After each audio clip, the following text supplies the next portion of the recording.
Hey Bear Nation, Bear with bearindependent.com.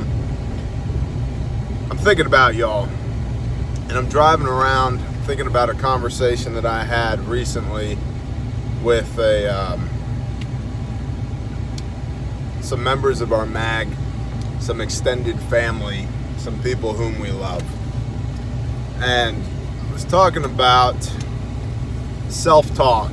What do you say to yourself every day? What's that internal dialogue?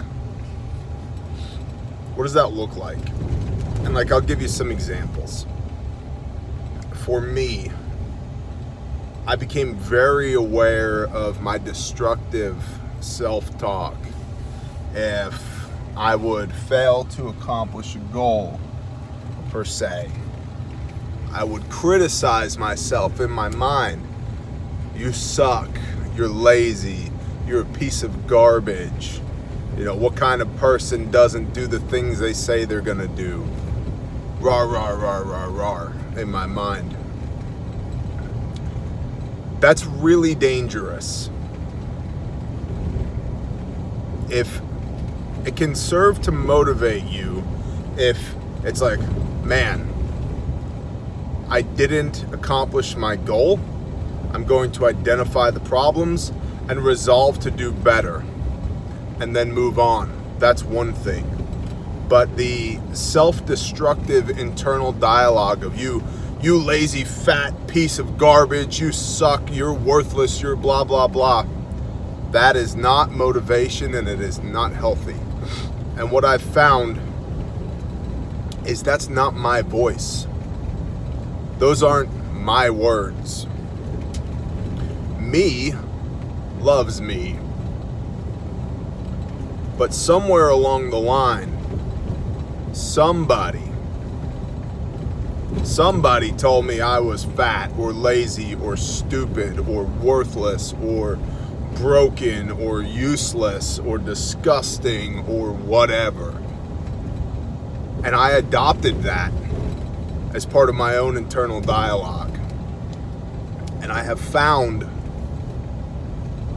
it's highly destructive, because I'm not those things. And B, if I can employ self-awareness in the moment when I start thinking those things, I can stop. And again, for example, I was running my weed eater earlier today. Weed whacker, weed eater. You can tell what part of the nation, what part of the world people are from, based upon how they refer to that thing known as a weed whacker or a string trimmer or a whatever. Yeah, I was running that. I don't like weed eating because I've yet to find a weed eater that is not a foot too short for me to use. And so that causes me to hunch, which hurts my lower back. Combined with the fact that I have nerve damage in both of my hands, and the vibrations, my hands go numb when I run the thing. From years of doing the things, from punching people, for real, yeah, from punching people, from running chainsaws, from climbing. This grip I've had on my bad days, I can't close my hands past here, right? And so I try and be aware of, hey, don't abuse your hands, because my docs have told me, hey, you got what you got. There's no getting better, there's just maintaining what you have. Roger that. So, I want to maintain dexterity in my fingertips. So I'm standing there weed eating, and I'm thinking to myself, man, my back sucks. And I'll just give you an insight into my internal dialogue. My back sucks. It hurts. Then immediately I go, no, your back doesn't suck. It's just injured. Then it's like, I'm not my back injury. I'm just somebody who has an injured back.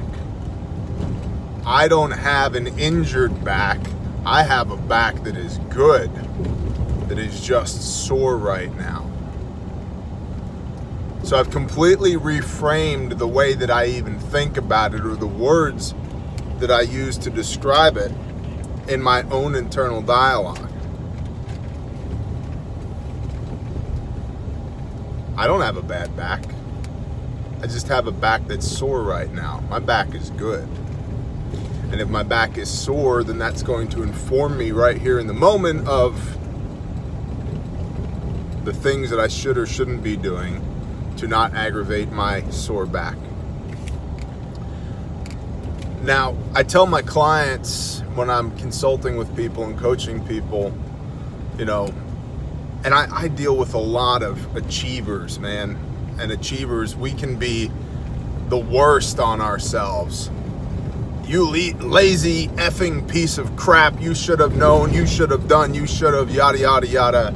Because we're so used to achieving that when you don't achieve, it can, like, there's a little piece of you that can break.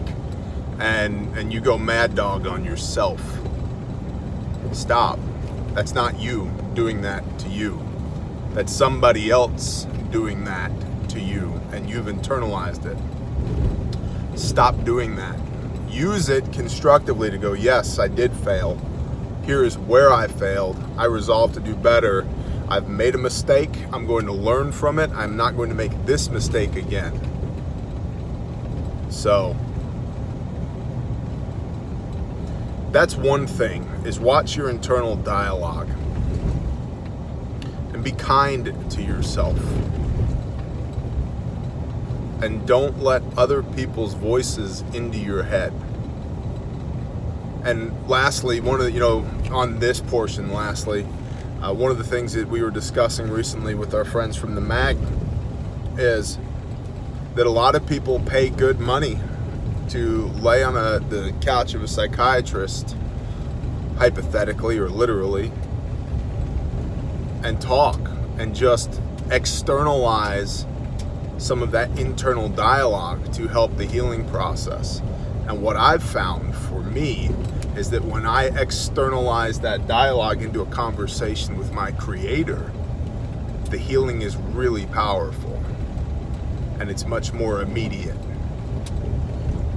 And by having a two-way conversation with a loving and intelligent creator who knows the innermost workings of my body and my heart, who crafted my soul by hand and put it precisely into this set of coordinates in four-dimensional space-time, I get really positive feedback because I'm going straight to the source. So externalizing that internal dialogue, talking with a friend is good. Talking with a professional can be good. Talking with your creator is really good. Okay. The other thing that I watch and pay attention to is what kind of people do you associate with. And this is all relative to preparedness, because it informs our mindset and it allows us to understand other people's mindsets, and it allows us to plug into groups or create our own groups to meet the needs of groups of people and individuals. So take all that I'm saying within the context of that, or really do whatever you need to do with the information that I'm presenting, but this is how it can be applied to preparedness. Who do you associate with? You are, in a very large part, a conglomerate of the 6 or so people you spend the most time with. Now that can be physically spend the most time with, who you watch or listen to on social media or podcasts, who you read. But really, who you spend time with, the person that you are, the way that that manifests itself in your life, there's a clear demonstration between the more time you spend with somebody and the more that you act like them. Now that can be really destructive, or it can be really positive, constructive. I think that's why you want your kids to have good friends. because you don't want your precious children hanging out with jerks and then becoming jerks and making wrong choices, right? You want them to have good friends that make good choices and that are intelligent, so that your children will make good choices and act with intelligence, right? It's the same thing with us, but we often forget that because we're in the middle of it. We lack perspective on our own lives because we're on the inside looking out. It's much harder to objectively study something when you're not looking at it, when you can't see it. So it's hard for us to see ourselves, which is why, again, part one, your self-talk and externalizing that dialogue, having that conversation with somebody else can give you some perspective.